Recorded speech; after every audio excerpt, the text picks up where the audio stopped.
Voici une maman dans une secte. Un jour, cette même secte-là lui a réclamé son fils en sacrifice. Mais ce qu'elle a fait pour sauver son fils est inimaginable. Histoire vraie. L'affaire se passe au Cameroun. Voici la femme en question. Ici, on va l'appeler Maman Josiane.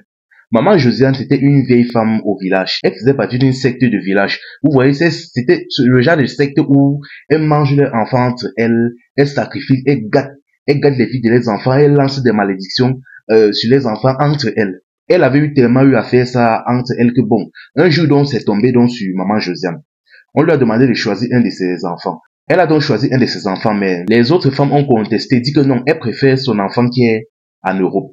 La femme a réfléchi, bon, elle n'a pas discuté, elle a accepté. Mais une fois qu'elle est rentrée chez elle, elle a commencé à réfléchir, elle a dit que non, je ne peux pas leur donner mon seul enfant que j'ai réussi à envoyer en Europe. C'est impossible. Là maintenant, ce qu'elle a fait, que elle est rentrée chez elle, elle a fait certains rites qui lui a permis de faire un voyage astral. Elle est arrivée chez son fils là-bas en Europe. Elle a atterri dans le salon de son fils là-bas. Ne me demandez pas comment, seuls les Africains vont comprendre. Quand elle est arrivée là-bas, déjà, le monsieur était au travail, sa femme était à la cuisine. Quand elle est partie au salon, elle a vu sa belle-mère, elle a dit que, hey, elle a demandé que maman, c'est comment, tu as fait comment pour arriver ici? Elle a dit que comment j'ai fait pour arriver ici n'est pas important. Appelle-moi mon fils. Elle a dit que non, il est au travail. Elle a insisté, dit que demande de venir ici, c'est urgent. Elle a donc appelé son mari, dit que ta mère ici, elle demande à te voir. Son mari d'abord était étonné, il dit que mais comment ça? Comment elle a mis le passeport et encore moins le visa et tu me dis qu'elle est ici? Elle a fait comment pour arriver ici? Et son âge déjà ne lui permet pas de bosser. Donc, pardon, arrête les blagues là. Sa femme a insisté. Finalement, donc, il a quitté le travail, il est arrivé à la maison. Et bien évidemment, il a vu sa mère. Il a été choqué, il a dit, mais tu as fait comment pour venir ici? Là, elle a demandé à son fils et sa femme de s'asseoir. Et elle a commencé à les confesser. Elle a dit qu'en réalité, elle est dans une secte là-bas au village. Dans la secte là, eux mangent les enfants entre eux. Elle vendent leur destin. Elle sacrifie les enfants entre eux. Elle garde des vies entre eux. Et malheureusement, aujourd'hui, c'est tombé sur moi. Et malheureusement, c'est toi qui veulent. Le fils était effrayé.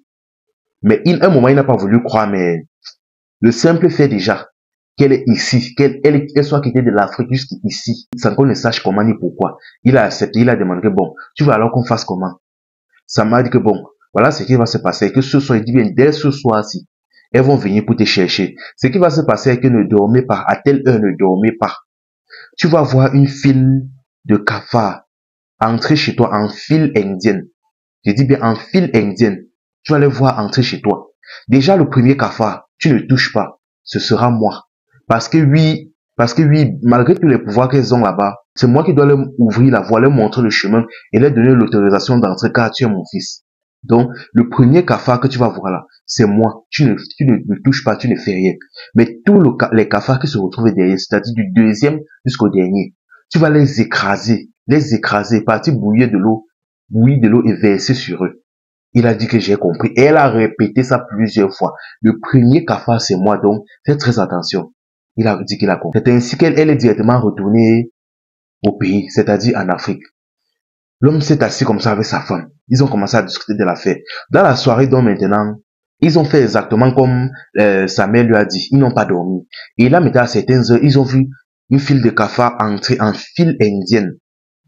Le gars était choqué. Le gars a vu ça comme ça, bon. Il s'est rappelé des consignes de sa mère. Le premier cafard déjà, il a laissé entrer, il n'a rien fait.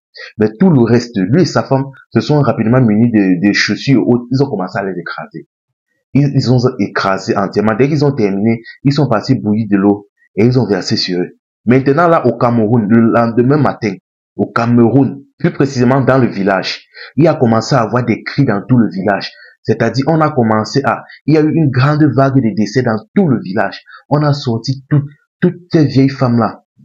Tout un groupe de vieilles femmes et de vieils hommes ont été sortis. Ils étaient tous décédés, on ne savait pas pourquoi, mais après discussion avec le chef du village et certaines personnes, on a conclu qu'en réalité, ils étaient tous dans une certaine secte et ils sont partis faire quelque chose qui les a dépassés. Et ça a cuit sur eux. Après cette conclusion-là, on a donc fait un funérail pour eux tous une fois le même jour et basta. Franchement, la famille, surtout les gars de la diaspora là, il y a certaines personnes qui pensent que parce ils ont quitté le pays, ils sont arrivés là-bas en Europe, on peut plus les atteindre.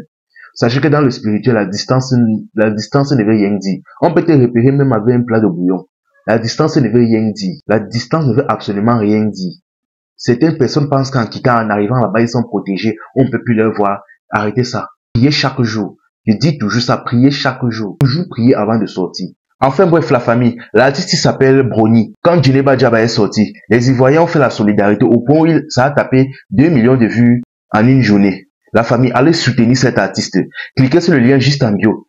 Il est sans talent, négro, tu veux briller, tu vas finir par tout au succès. Ce beat, je mets le solo Kenny, lyrics salement bien aiguisé. Éliminer tous ces DP, brandisés en super guerrier. Iceberg comme Yak, nigga, préparez-vous pour le danger. Tout le monde est déjà paré pour vous foutre une bonne rate. Y'a pas les gros, je suis pas black, mais tu me veux